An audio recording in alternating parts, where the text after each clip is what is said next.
and gentlemen, please welcome my guest, the man who will face Randy Orton for the WWE World Heavyweight Championship at WrestleMania 30, Batista.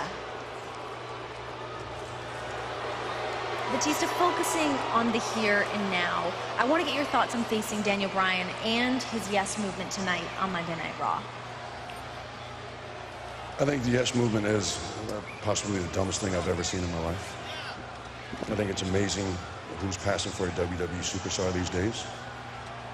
You got all these fans that are reading too many comics, watching too many movies, and they think just your average guy like Daniel Bryan could just miraculously turn into a superhero.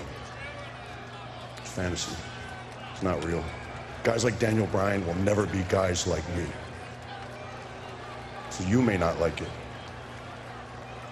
The WWE universe may not like it, but it's a fact.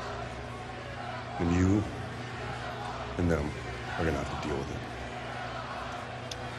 Batista meets Daniel Bryan